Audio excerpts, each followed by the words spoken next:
Faites attention à qui vous recommande une ménagère et la ménagère même qui va venir habiter chez vous, surtout quand vous avez des enfants en bas âge. La tata d'aujourd'hui reste toujours en quelque sorte paralysée de son pied après ce qu'une ménagère qu'on l'a recommandée a fait et donc par la suite elle a découvert la nature réelle de cette personne qui l'a recommandée. Famille, quand on vous dit que le deuil est miné, c'est l'histoire-ci racontée dans les moindres détails par la dame en question. Je suis une jeune femme célibataire. J'ai 2 enfants. Ma première fille est allée en mariage et je suis restée donc avec mon fils. Tel que les enfants d'aujourd'hui sont. Et mon fils ne veut pas faire les travaux ménagers pour m'aider. Et moi, j'étais en cette période-là. Par la grâce de Dieu, ça va déjà un peu comme je vous parle là. En cette période, j'étais très malade. Et c'était des maladies que je ne comprenais même pas. Par la suite, j'ai donc voulu prendre une ménagère pour m'aider pour les tâches ménagères. J'ai donc expliqué à ma voisine qui était une locataire qui est venue louer chez mon voisin. Et elle s'est des fois attachée à moi. Je lui ai donc expliqué que ouais, les tâches ménagères ne me laissent pas ici à la maison. Je n'arrive pas comme j'ai un peu mal au pied, je suis seulement pour coucher. C'est mieux que je trouve quelqu'un pour m'aider, pour une ménagère quoi. Alors, la maman m'a fait comprendre qu'elle pouvait me donner une ménagère qui est une fille qu'elle connaît très bien, qui souffre et qu'elle pouvait me donner cette fille comme ménagère. Ça n'a même pas fait 2 jours. Un jour, je disais que non, je viens d'abord causer avec la fille, mais subitement, je rentre chez moi, la fille est arrivée un soir vers 22h. Elle m'a dit que c'est telle personne qui l'a envoyée avec son sac et tout. Ne pouvant pas la refouler, puisque j'avais un peu confiance à la voisine, sans savoir que c'était une mauvaise personne. Alors, j'ai donc accepté. La fille est entrée chez moi, je lui ai présenté la chambre dont elle devait dormir. Dont elle devait habituellement habiter. La fille est donc entrée, elle a occupé la chambre, elle m'a dit merci maman, vraiment, elle se fait là où elle était, elle se couchait au sol et tout. Merci vraiment, merci, que Dieu me bénisse. Je me suis dit que c'était une bonne personne. Déjà, maman, Alicia Lotus, c'était une vampire de première classe. C'est quand vous avez expliqué une histoire de fille qui était venue travailler chez quelqu'un et qu'elle voulait détruire l'enfant de cette personne et qu'elle avait déjà travaillé dans plusieurs maisons et les enfants étaient zinzins. C'est là où j'ai dit, ben, voilà mon histoire, il faut que je rencontre la mienne. Pourquoi ne pas raconter la mienne? Alors, elle est arrivée devant chez moi. Premièrement, tout ce j'ai le chien à la maison, je lui ai dit, si, quand elle prépare, elle doit aussi donner pour le chien. Quand elle prépare la nourriture, elle doit donner aussi pour le chien parce que mon chien ne distingue pas ce qu'il va manger. Elle me dit qu'elle n'aime pas mon chien. Elle a d'abord dit oui, après elle me dit que non, elle n'aime pas mon chien. Le chien là, elle ne l'aime pas. Quand elle regarde le chien là est bizarre. Qu'elle va détacher le chien là va partir. Je lui ai dit carrément que si tu détaches donc le chien part. Tu libères, tu ouvres la barrière, le chien part. C'est comme ça que je vais couper l'argent de ce chien là dans ton salaire. C'est là où elle a laissé le chien. Mais déjà, elle détestait le chien parce que le chien le voyait en vampire. Mais je ne connaissais pas. En mauvaise personne, mais je ne connaissais. J'étais naïve, je ne connaissais pas. Maman, Alicia, tu sais, comme ça que quand la fille est arrivée chez moi, je suis tombée malade. Dans la maladie que j'étais en train de... J'ai dit que j'étais tombée malade quand je rampais seulement, on n'arrivait même plus à me guérir. Un matin, ça n'allait pas. Un matin, puis elle a fait 2 mois chez moi. Les 2 mois là, j'ai passé le calvaire. Maman, celle-ci, je ne peux même pas te vous expliquer. Ma maladie a augmenté de plus en plus. Et comme j'avais un ami, l'ami là venait, il pouvait venir, puisqu'il voyage beaucoup, il venait de temps en temps. Donc, à le moment où il arrive, il est chez moi. Le moment où mon type arrive, je vois, mon type me dit que, mais, ta ménagère, c'est comment? Elle lui casse les yeux, elle fait comme si elle veut lui draguer. J'ai dit, ah, qu'est-ce que tu racontes, comme ça, laisse-la comme ça.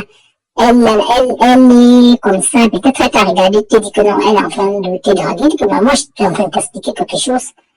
Mais dès que mon type arrive, dès qu'il est 5 heures, dès qu'il est 4 heures, elle se réveille, elle commence elle a vu le sol, elle fait les bruits pour que absolument tout le monde doit se réveiller dans la maison. Mais quand mon type n'est pas là, elle va dormir peut-être jusqu'à 6h30, 7h avant de se lever. Ce geste-là, j'ai d'abord observé, j'ai appelé la maman qui m'avait appelé, donné la fille, je l'ai expliqué. Ah, déjà, la fille est entrée chez moi comme ça, elle est tellement jalouse. Dès que tu poses l'argent, comme je ne bougeais pas, j'étais tellement malade. Dès que tu mets la jambe dans ton sac à main, la jambe disparaît. Subitement, ma fille, elle qui était dans son foyer aussi, elle-même, elle est venue chez moi. Quand elle est arrivée chez moi, elle voudrait faire 2 jours avec moi. Dès qu'elle a posé son sac avec la jambe du lait de l'enfant que son mari a donné, directement, ma ménagère est entrée, elle a fouillé son sac, elle a ramassé. Ma fille s'est mise à discuter avec elle comment tu dois remettre l'argent. Le regard qu'elle a posé sur l'enfant qu'on a amené, et posé sur ma fille. Moi, je ne comprenais plus rien. Le lendemain, l'enfant se réveille que dans les pleurs. L'enfant passe la nuit que dans les pleurs. Le lendemain, dans la nuit, elle a commencé à pratiquer sur le bébé. Nous, on ne faisait que pleurer jusqu'au matin. Le matin, maintenant, nous voilà, que j'ai dit à ma fille que peut-être l'enfant ne veut plus dormir. Si c'est mieux que tu lui ramènes chez eux les enfants qui n'aiment pas dormir ailleurs. C'est mieux que tu ramènes l'enfant à la maison. C'est là où elle me dit, ma, pourquoi? J'ai dit, non, ramène l'enfant alors, parce qu'elle a trop pleuré dans la nuit. Il a pleuré comme s'il voulait un mauvais esprit dans cette maison, mais je comprends rien. Ma fille est rentrée. Arrivée chez elle, l'enfant a bien dormi. Maintenant, moi, je suis restée, j'étais tellement malade que j'ai fait appel à ma fille. Ma fille est venue. Elle m'a amenée donc à l'hôpital. J'ai fait 4 jours à l'hôpital. J'ai été hospitalisée pour 4 jours. Alors, dès que j'arrive à l'hôpital, on dit que je n'ai même plus un grain de sang, je n'ai même plus une goutte de sang sur moi. Je dis, mais je n'ai plus une goutte de sang, comment? Tout ça, je m'alimente très bien. On me dit que, à peine arrivé, le docteur me dit, on prend la quantité de mon sang, on voit que mon sang a tellement baissé que le docteur me dit que, madame, vous avez fait mon comment pour marcher jusqu'à trouver ici. J'étais même dépassée. Alors, j'envoie donc la ménagère à la maison, aller préparer les légumes, faire des fruits pour venir me donner. Elle part. Déjà, quand elle prépare pour venir me donner à l'hôpital, elle pratique sur ça avant de venir me donner. Donc, elle porte la note, elle pratique correctement sur ça avant de venir me donner. Donc, j'étais là, je mourais comme ça. C'est comme je rentre, j'arrive ici à la maison. Il y a le prophète des fois que je vais souvent chez lui. J'appelle donc le prophète, je lui dis, ça ne va pas sur moi, et voilà. Elle dit, ma fille, comment je vais envoyer des gens venir prier sur toi. C'est là donc, ces gens arrivent chez moi, maman Alicia, le fils, il commence à prier. Dès qu'il commence à prier, la ménagère commence à s'enrouler au sol, elle commence, quand on priait, elle dit qu'elle n'a pas l'habitude de prier, elle n'aime pas aller à l'église. Mais les gens ont dit non, on ne peut pas venir prier dans une maison et on bénit tout le monde et toi on te laisse. Dès qu'on arrive au moment, dès qu'on commence à prier, maman Alicia, la ménagère tombe au sol, elle commence à s'enrouler. C'est là où elle commence à dire comment elle est ménagère chez moi, mais quand elle prépare la nourriture pour venir me donner, pour venir me servir, comme j'étais couchée, j'étais malade, elle pratique d'abord avant de venir me donner. Donc, elle met des trucs dedans pour venir me donner. Quand elle est entrée chez moi, elle voit que je suis une personne que je mange au moins 2 fois par jour. Et elle n'a rien et elle me déteste. Et comme le bébé de ma fille était venu ici, c'est elle qui a passé la nuit à menacer le bébé de ma fille. C'est là où j'ai crié, je suis allée appeler la voisine j'ai aussi écouté, il faudrait pas que demain on dise que j'avais dit, écoutant que ce n'était pas ça. La voisine aussi venue écouter. La voisine, à peine arrivée, comme les gens étaient venus pour prier, elle-même aussi est tombée. Elle dit qu'elles sont de la même famille. Donc, ils sont de la même famille. C'est-à-dire que quand elle a amené chez moi, c'est parce que quand elle me regardait, elle était très jalouse de moi. C'est pour ça qu'elle a amené une personne qui font la même réunion. Donc, ils sont dans le même vampirisme chez moi, pour la personne contrôle ma vie. Et que même, comme j'étais couchée là comme ça, elle en savait beaucoup, quelque chose là-bas. Donc, quand je suis allée là-bas, je ne lui ai pas dit qu'il y avait les pasteurs chez moi. Hein. Je lui ai seulement appelé de venir écouter ce que l'autre est en train de parler. Dès qu'elle arrive aussi, les gens qui sont venus pour prier, les gens qui sont venus pour prier sur moi, ils ont aussi mis la main sur sa tête. Elle s'est mise à prier, donc c'était tout un gang de personnes. Maman Alicia, je n'ai pas hésité. J'ai appelé ma grande sœur de venir, elle est venue écouter. Je n'ai pas hésité. Je voulais toujours avoir la pitié du cœur qu'elle reste là, que peut-être on peut la délivrer. Et ma grande sœur m'a dit de lui mettre immédiatement dehors. C'est là où je lui ai mis immédiatement dehors les jours qu'elle avait travaillé. 11 jours, je lui ai payé les 11 jours, on s'est séparés. Et après ça, même quand elle est quittée chez moi, la voisine aussi ne me salue plus jusqu'aujourd'hui et ce n'est pas un problème pour moi. J'ai appelé le quartier sont venus les écouter, ce n'est pas un problème pour moi. Grâce à Dieu, je me sens bien aujourd'hui.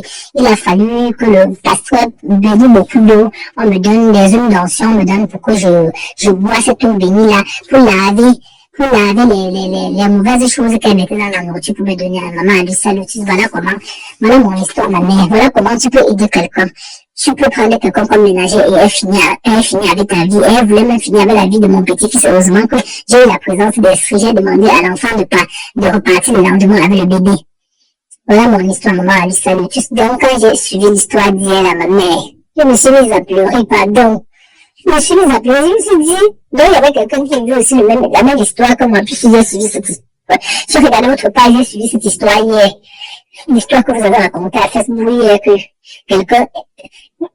quelqu'un a pris la ménagère et la ménagère voulait finir avec son enfant. Donc, franchement, donc, elle n'est pas la seule.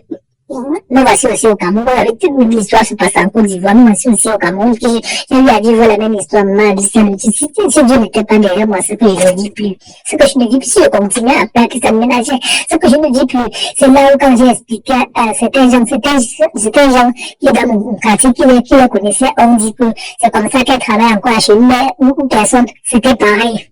La personne était malade jusqu'à ce que c'est quand la personne lui est chassée, que la personne a retrouvé la guérison. Gloire à Dieu, je peux le dire aujourd'hui, maman Alicia, je me sens un peu bien, mais cette histoire a touché beaucoup mon cœur.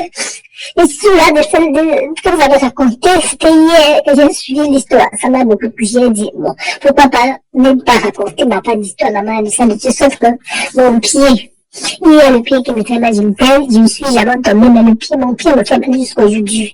Mais les maladies, ça va déjà. Parce qu'il y avait des maladies quand on va à l'hôpital, on fait des examens, on ne voyait rien. Absolument, ça ne voyait même pas. On n'allait pas même pas la grâce de Dieu, avec beaucoup de prières. Vraiment, ça va déjà un peu. Comme j'ai chassé ça la choix chez moi, maman, elle voulait finir avec moi, elle voulait finir ma race. Merci beaucoup pour la compréhension, maman, Alicia, de pouvoir écouter mon histoire. Mais je vous raconte pour que certains gens aussi puissent comprendre pour pouvoir se sauver des ménagers. Des ménagers sorcières que nous mettons dans nos maisons sans le savoir. Merci, maman Alicia Lotus. Alors famille, j'ose croire que vous avez écouté cette histoire-là jusqu'à la fin. Comme j'ai pour habitude de dire ici, soyons prudents, prions sans cesse parce que le dehors est miné. Elle a suivi une de nos histoires qu'on avait à raconter ici et ayant vécu la même chose, elle a décidé de partager avec nous. Quand on vous dit que les histoires qu'on raconte ici sont des histoires réelles, il y a toujours certains qui pensent que j'invente. En tout cas, vous avez écouté.